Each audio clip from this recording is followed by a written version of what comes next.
What's up, everybody? Eric here with another EWE Reviews. Today we're going to be talking about Ahsoka Season 1, Episode 4. But before we get into that, please like the video and subscribe to the channel. Alright guys, so yeah, this is for Ahsoka Episode 4. Title of the episode is Fallen Jedi, and this episode premiered on September 5th, 2023. Now, the cast includes Rosario Dawson, Natasha Liu Bordizzo, Mary Elizabeth Winstead, Ray Stevenson, Ivana Sacno, Diana Lee Inosanto, and David Tennant. And this episode has a runtime of 39 minutes, so it's better than the last episode, but I kind of wish a little bit more, like maybe like another 5 minutes. But yeah, the basic plot of this episode is that Sabine and Ahsoka are still hiding out in the forest. They're trying to hide out and repair their ship. However, they both know that the enemy has the map, and they only have a certain amount of time before the enemy ship's going to be ready, and they're going to go try and find Thrawn. So they need to figure things out. So, as usual, beginning's going to be spoiler-free, and then I'll go into spoilers later. So first, let's talk about my spoiler-free thoughts. So let's talk about the good. Again, this show has really good action, so I thought this was amazing action. We had lightsaber fights, and they were actually good lightsaber fights that range from what you saw characters do, and it actually enhanced the story. So, for instance, you see Ahsoka be like a boss in one part, but then you see her in another part, and you're like, oh, Ahsoka maybe not be as powerful as we thought before. But it's really, I love how they used it, in my opinion, here. And then we saw some cool callbacks to old Star Wars lore in this, like stuff that we've seen before, and I really enjoyed it. So a couple cameos and things like that, and a couple things in fights. So it was really cool to see. And we got a great progression between the Ahsoka-Sabine relationship, where you kind of see, like, oh, as much as Ahsoka is, like, a great Jedi, like, there's moments where, like, oh, yeah, she has emotions and things. Like, I really enjoyed it. I don't want to spoil it here, but yeah, I'll talk about it more in the spoiler section. But I really like what they're doing with her. And then we also see these cool dynamics between the Master and Apprentice, so Sabine and Ahsoka, and then Lord Balin and Shin Hati. And it's really cool seeing the differences between the dark side and the light side, but there's also, like, there's differences, but there's also similarities, and I really liked what I was seeing. I'm hoping we see more of this going forward. I know we're like at the halfway mark, and so far I'm really liking what they're doing. So yeah, that's right now what I'm gonna call the good. Let's now move on to the bad. There was some confusion with the giant ship, the space, the one supposed to be traveling. If you guys notice it, I'm going to talk about it in the spoiler section, but let me know if you guys thought it was weird of what happened with it, because I was like, whoa, well, how did this happen? And then it felt like one character that I've been like, oh, wondering if there's something cool with this character, and then it turns out to just be a wasted character, so that was, whatever. And then I kind of wish the episode was just a little bit longer, but that's not really that big a deal.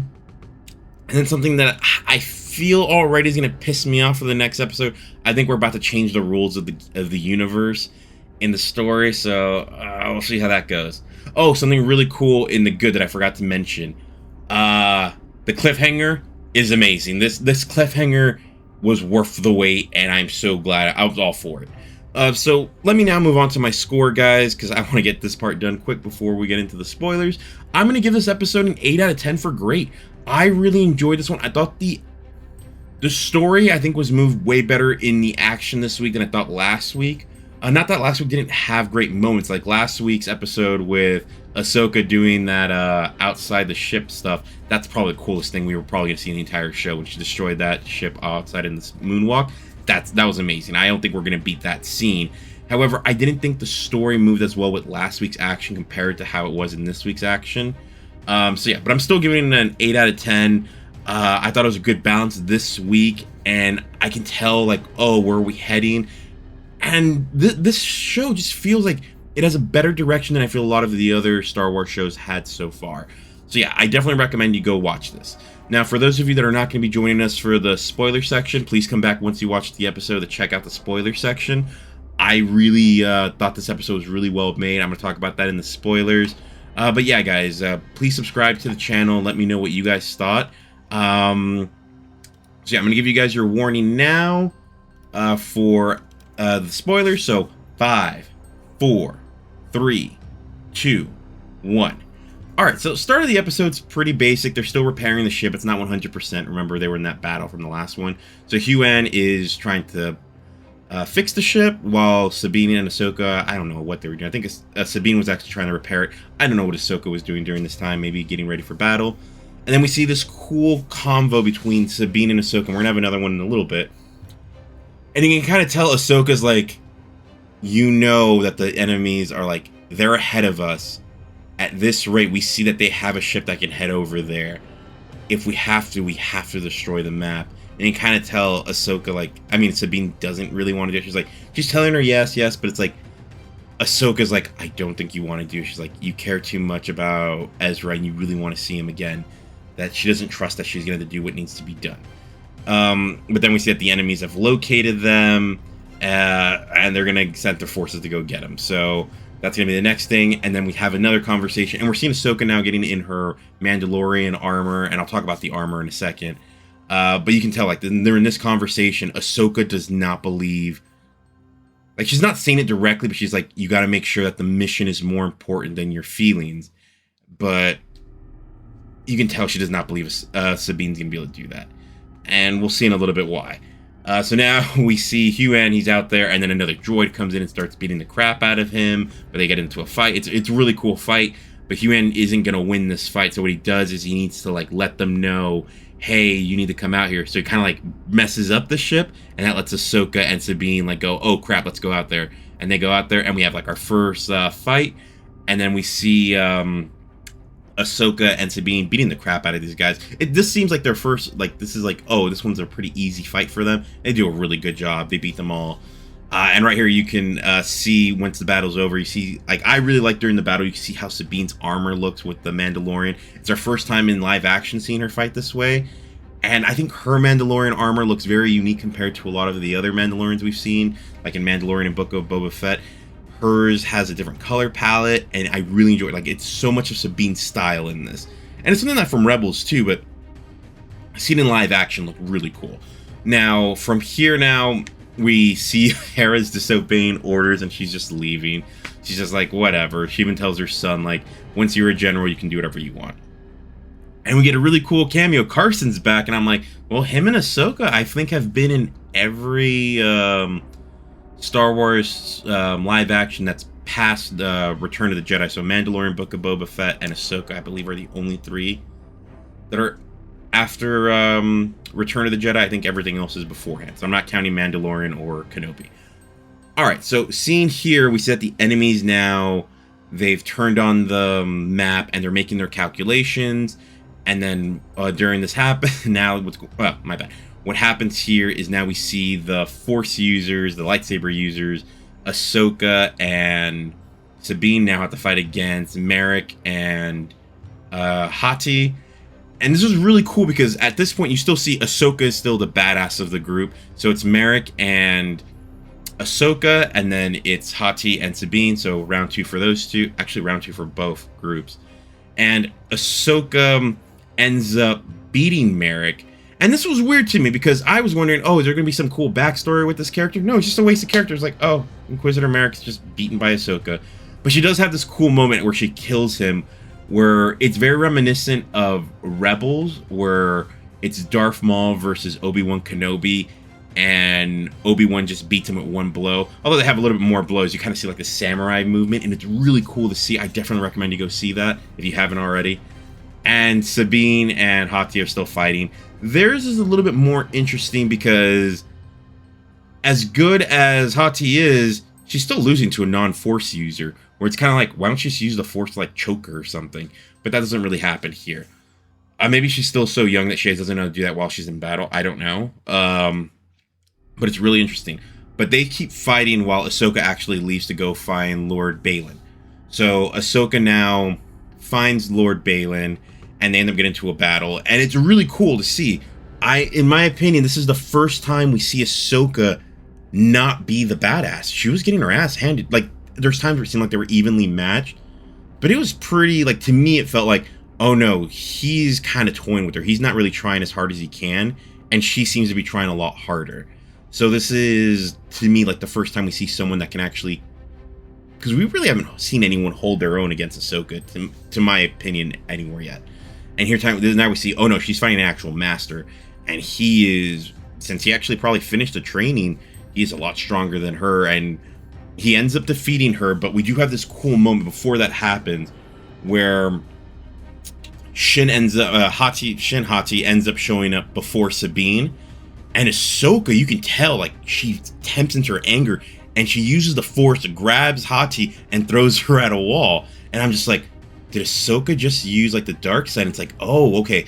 Remember, Ahsoka never finished her training. As far as I know, she never finished her training, so... Oh, wait, Order 66. She kind of went back, but I'm not sure she fully finished her training. So it was really cool to see how it was done here, and... It was great to see. It's like, okay, she still has that feelings. We're seeing that connection between Ahsoka and Sabine, and Ahsoka's using emotion. It's like, okay, we're seeing something from Ahsoka we haven't really seen yet. And then we have it, like, Ahsoka loses the battle, and Sabine has the chance to destroy the map, but Baylan just starts talking to her like, oh, we can go save your friend. Like, he uses the dark side, and he knows what he's doing. He's manipulating her. She falls for it, and of course, she doesn't destroy it, because if she destroyed it, that's the show over. No, we gotta have the show keep going. So Sabine doesn't destroy it.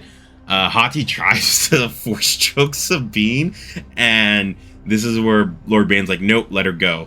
And you can kind of tell Lord Baylan, like, their master and apprentice, like, no, he rules her over fear, and she's scared to mess with him, because she knows, oh no, he's gonna punish her if she does anything bad, even though Shin wants to hurt her.